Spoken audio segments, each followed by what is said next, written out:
इस वीडियो में हम डिस्कस करने वाले हैं कि इंट्राडे स्टॉक्स को कैसे सिलेक्ट किया जाता है।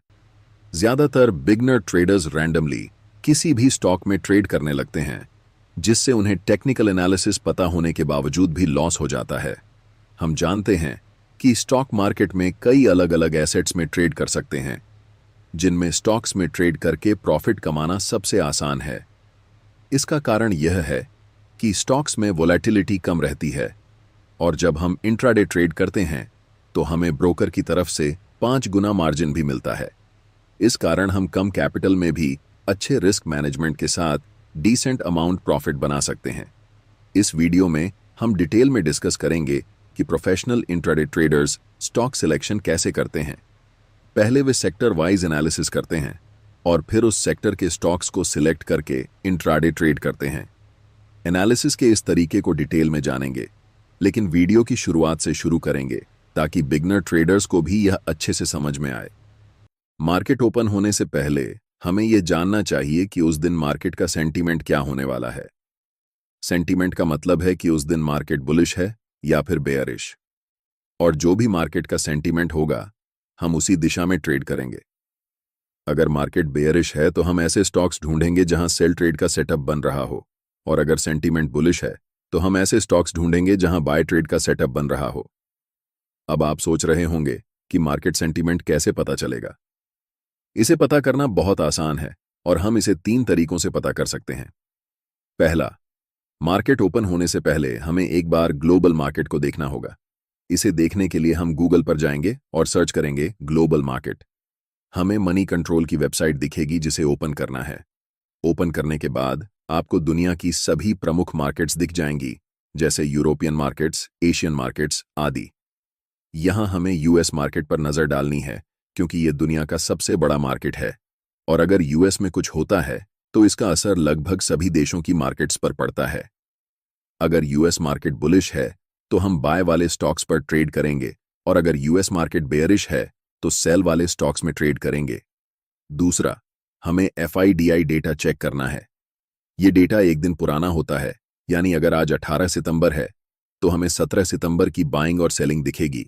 अगर इन्होंने पिछले दिन पैसा मार्केट में डाला है तो हमारे लिए यह बुलिश सेंटीमेंट का संकेत होगा, और अगर इन्होंने पैसा निकाला है तो यह बेयरिश सेंटीमेंट का संकेत होगा। तीसरा, हमें सुबह 9:08 पर पता चल जाएगा कि निफ्टी उस दिन गैप अप हुआ है या गैप डाउन। अगर गैप अप हुआ है तो सेंटीमेंट पॉजिटिव है, और अगर गैप डाउन हुआ है तो सेंटीमेंट नेगेटिव है।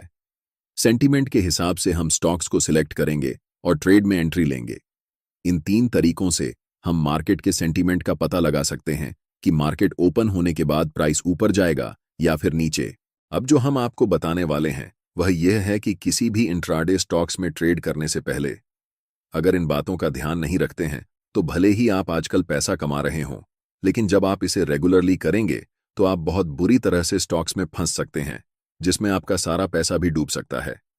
इसलिए इन बातों को ध्यान से देखना जरूरी है। स्टॉक में एंट्री लेने से पहले हमें उस स्टॉक की क्वालिटी चेक करनी है। उस स्टॉक की लिक्विडिटी हाई होनी चाहिए, यानी उसमें वॉल्यूम ज्यादा होना चाहिए, ताकि आपको मार्केट से एग्जिट करने में दिक्कत ना हो। क्योंकि अगर लिक्विडिटी कम रही तो चाहकर भी आप उस स्टॉक से एग्जिट नहीं कर पाएंगे, जिससे आपको बड़ा लॉस हो सकता है। दूसरी बात, उस स्टॉक में वोलेटिलिटी ज्यादा होनी चाहिए। अगर कोई स्टॉक 3-4 दिनों से साइडवेज में है तो ऐसे स्टॉक में एंट्री करने का कोई फायदा नहीं होगा, क्योंकि इससे सिर्फ आपका ब्रोकरेज और चार्ज लगेगा। इसलिए स्टॉक में एंट्री लेने से पहले उसकी वोलेटिलिटी चेक कर लें। अगर वोलेटिलिटी ज्यादा है और स्टॉक ऊपर नीचे ज्यादा मूव कर रहा है, तभी हम उस स्टॉक को सिलेक्ट करेंगे। तीसरी बात, हमें इंट्राडे ट्रेडिंग पेनी स्टॉक्स में नहीं करनी है, क्योंकि पेनी स्टॉक्स को बहुत आसानी से ऑपरेटर मैनिपुलेट कर सकते हैं। अगर आप पेनी स्टॉक्स में ट्रेड करेंगे तो आपका टेक्निकल एनालिसिस काम नहीं करेगा, जिससे आपको बड़े लॉसेस का सामना करना पड़ सकता है। मैंने जो भी रूल्स आपको बताए, इन्हें फॉलो करके स्टॉक सिलेक्ट करना मुश्किल हो सकता है, लेकिन अगर आप सिर्फ लार्ज कैप में ट्रेड करें तो ये सारे रूल्स अपने आप फॉलो हो जाते हैं। इसलिए भारत की टॉप 100 लार्जेस्ट कंपनियों की एक लिस्ट बना लें और उन स्टॉक्स में से सेंटीमेंट या एनालिसिस के आधार पर ट्रेड में एंट्री करें।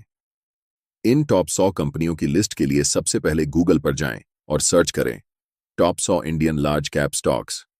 आपको मनी कंट्रोल की वेबसाइट दिखेगी जिसे ओपन करना है। ओपन करने के बाद आपको 100 कंपनियों की पूरी लिस्ट दिख जाएगी जिसे अपने डिमैट अकाउंट के वॉच लिस्ट में ऐड कर लें। अब बात करते हैं कि प्रोफेशनल ट्रेडर्स सेक्टर एनालिसिस करके स्टॉक्स को कैसे ढूंढते हैं। सेक्टर एनालिसिस के लिए ज्यादातर ट्रेडिंग ऐप्स में इनबिल्ट सेक्टर वाइज लिस्ट होती है। अगर है तो बहुत अच्छा, और अगर नहीं है तो हमें सभी सेक्टर्स की लिस्ट बना लेनी है, जैसे Nifty onto, Nifty FMCG, Nifty media, Nifty metal, Nifty pharma आदि। इन सभी के चार्ट्स को हम मल्टी टाइम फ्रेम एनालिसिस से एनालाइज करेंगे। पहले हम वन डे टाइम फ्रेम में सेक्टर के चार्ट को एनालाइज करेंगे। एनालाइज करने का सबसे आसान तरीका है कि इंडिकेटर सेक्शन में जाएं और सुपर ट्रेड नामक इंडिकेटर को चार्ट पर लगा दें। इससे हमें उस सेक्टर की ट्रेंड का पता चल जाएगा। अगर ट्रेंड अप ट्रेंड में है तो हमें उस सेक्टर के ऐसे स्टॉक्स को चुनना है जो अप ट्रेंड में रहते हुए कंसोलिडेट कर रहे हों। ध्यान दें कि हमें यह एनालिसिस 4 आवर टाइम फ्रेम में करनी है। उन सभी स्टॉक्स में सपोर्ट और रेजिस्टेंस लेवल कंसोलिडेशन जोन के ऊपर और नीचे ड्रॉ करके रख लें। अगले दिन, जिस दिन आप ट्रेड लेने की तैयारी कर रहे हों, उस दिन आपको 3 मिनट के टाइम फ्रेम में चार्ट ओपन करना है।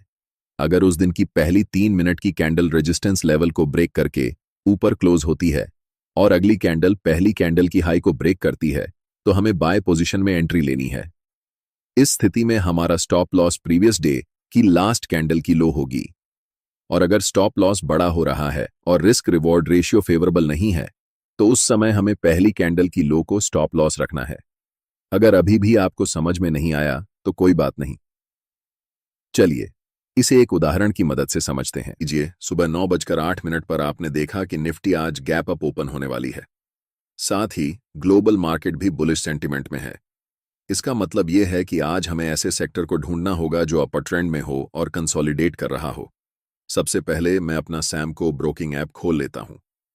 ऐप खोलने के बाद हमें वॉच लिस्ट में जाना है, जहां हमें इंडेक्स एनालिसिस का विकल्प मिल जाता है।